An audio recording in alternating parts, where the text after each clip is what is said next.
नमस्कार मंडळी, कशा आहात सगळे? आशा करते स्वस्त असाल, मस्त असाल. मी वर्षा आरोही स्पेशल रेसिपीज अँड ब्लॉग या माझ्या चॅनलमध्ये तुम्हा सर्वांचं खूप खूप मनापासून स्वागत करत आहे. तर आरोहीची 2-3 दिवस झालं फरमाईश होती की मम्मी इडली करतील, इडली खूप आवडते. तर म्हटलं चला, शिवजयंती सुट्टी देखील असते आणि दिवसभर कसं खाते ती आणि 2-3 टाइम वेळेस खाते आणि जर आपण टिफिनला वगैरे दिली तर फक्त एक टाइम इडली खाण्याची येते. आणि पीठ पण तुम्ही बघू शकता किती मस्त असं फर्मेंट झालेलं होतं आणि आता उन्हाळा सुरू झालेला आहे म्हणून सुद्धा पीठ खूप बिना सोड्याचं फर्मेंट होतं. पण माझं 12ही महिने पीठ फर्मेंट होतं. काही टिप्स असतात त्या फॉलो केल्या की मी पोहे टाकत नाही, बऱ्याच जणी पोहे टाकतात.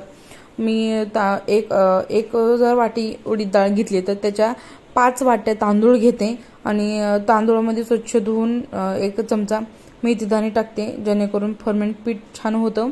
तर हल्ली आता शहरामध्ये जे रानमेवे असतात सो ते खायला भेटत नाहीत, पण मम्मीनी पाठवून दिलं होतं हे रामफळ. त्याच्या म्हटलं जर तुमच्यासुद्धा शेअर करावं. तर काही गोष्टी मी चेंजेस करायच्या होत्या मला. तर गॅलरीमध्ये, बेडरूममध्ये, हॉलमध्ये, आता हॉलमध्ये बऱ्यापैकी मी गोष्टी चेंज केलेल्या आहेत आणि मला घर सजवायला खूप आवडतं, कारण की आपला जास्तीत जास्त वेळ किचनमध्ये शक्यतो जातो आणि घरामध्ये जातो. त्याच्यामुळे घर कसं स्वच्छ नीटनेटके हवं असं वाटणारं असावं घर, मग ते आपलं छान वाटतं. तर मी इडली इकडे करायला ठेवली होती. तर आज आहे शिवजयंती, तर सर्वांना मनापासून शिवजयंतीच्या खूप खूप खूप खूप खूप शुभेच्छा. सोसायटीमध्ये लहान मुलांनी सुद्धा मस्त त्याची शिवजयंती सेलिब्रेट केली होती आणि मी सकाळीच छोटीशी मूर्ती आहे माझ्याकडे शिवाजी महाराजांची, त्याचा म्हणजे दुधाने अभिषेक वगैरे करून वात वगैरे लावून माझं झालं होतं आणि मुलं बाहेर मस्त असं एन्जॉयमेंट करत होते, मस्त अशा घोषणा देत होते.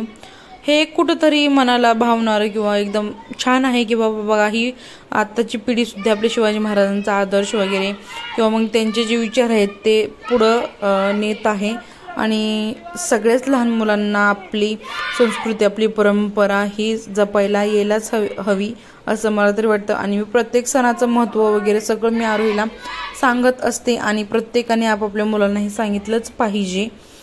सो मस्त अशी सेलिब्रेट केली होती आणि आता बघू रात्री काय करते ते काय मी सांगू शकत नाही आणि ब्लॉगमध्ये मला नंतर बघायला भेटेल, कारण की मस्त असं गेम मुलांनी स्वतःच प्लॅन प्रिपेअर करून मस्त असा डेकोरेशन पण केलं. तर संध्याकाळी महाराजांची आरती केली, खेळसुद्धा घेतलं आणि यामध्ये म्हणजे मोठ्या माणसांनी किंवा लेडीजनी कोणीही त्यांना सांगितलं नव्हतं की बाबा तुम्ही कार्यक्रम असा करा किंवा तसा करा.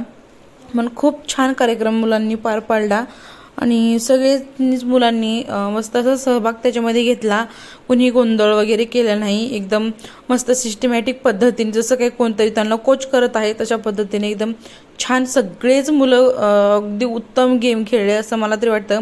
कारण की सगळ्याच मुलांमध्ये काही ना काही टॅलेंट असतं, ते गाण्याचं असो, डान्सचं असो, सिंगिंगचं असो, स्पोर्ट्सचं असो.